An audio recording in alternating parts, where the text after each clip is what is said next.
Salam, hər vaxtınız xeyir olsun. Hər birinizi salamlayıram. Növbəti günüm, növbəti sualını sizə təqdim edirəm.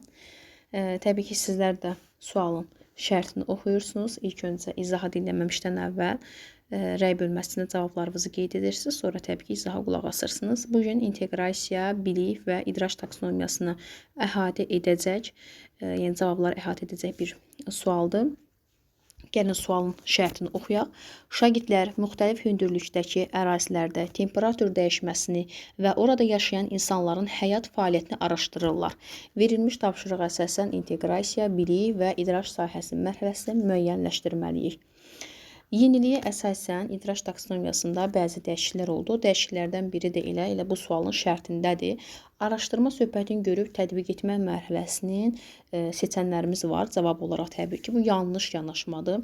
Çünki artıq qəbulda araşdırma sözünü hansına aid götürürlər idraçdan? Təbii ki, anlamaq mərhələsinə götürürlər. Bu yeniliyə əsasən bir yanaşmadır. Çünki qəbulda da bunu belə deyim də götürüblər cavab olaraq.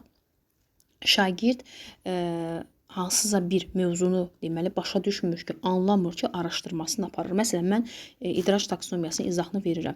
Hansısa bir müdavim mənim izahımla başa düşmür, gidib YouTube-da və yaxud da ki, hansısa bir-birimdə müəyyən bir mənbələrdən onunla bağlı bir araşdırma aparır.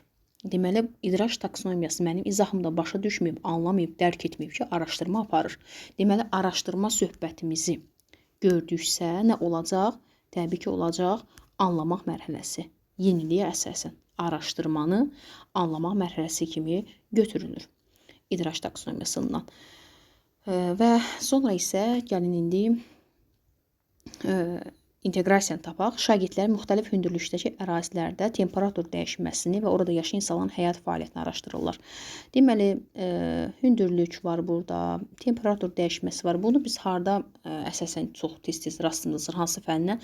Təbii ki, coğrafiya fənnində rastımıza gəlir bu yanaşmalar.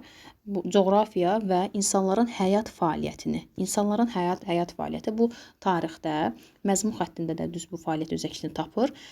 Tarixlə coğrafiya fənninin əlaqələndirməsi var. İki fənnin əlaqələndirməsi hansı inteqrasiya aiddir? Təbii ki, fənlər arası inteqrasiya aid olacaq. Burada coğrafiya ilə tarixdir. Coğrafiya niyə görə oldu? Bir daha səsləndirim. Çünki burada hansı bir ərazidə temperatur dəyişməsini və sonra isə insanların həyat fəaliyyəti söhbəti var burada. Bu da insanların həyat fəaliyyəti söhbəti tarixdə var. Ona görə də fənlər arası inteqrasiyadan istifadə olunur və anlamaq mərhələsi. Bilik olaqda avtomatik olaraq konseptual bilikdir. Çünki anlamaq mərhələsi konseptual biliklə sıx əlaqəlidir. Təfəkkür olaraq təbii ki, məntiqi təfəkkürə əsaslanacaqdır. Cavablarımızda fən daxili var, bununla işimiz yoxdur. Prosedural bilik var, təhlil var, bununla işimiz yoxdur. Fən daxil götürmürük, fən üstü heç götürmürük. Fənlər arası konseptual və anlamaq mərhələsi. Doğru variantımız D variantıdır. Yəqin ki, aydın oldu. Araşdırma söhbəti gedib prosedural bilik olaraq, yəni burada götürə bilmərik. Çünki uşaq anlamır, dərk etmir, başa düşmürsə, deməli bu nədir? Konseptual bilikdir və məntiqi təfəkkürdür. Daha sonra isə anlamaqla gəlin açar məqamları anlamağını da deyim. Anlamağın açar məqamları araşdırmadan başqa olaraq, əgər şagird məlumatı öz sözləri ilə izah edirsə, ondan sonra nəticəyə gəlirsə, ümumiləşdirmə aparırsa, qruplaşdırma aparırsa, təsnif edirsə, bunlar hamısı nədir? Anlamaq mərhələsinə aid olacaqdır. Məsələn, deyirəm ki, isim aid nümunələr gətir. Şagird isim mövzusunu başa düşməsə, dərk etməsə, nümunə gətirə bilər.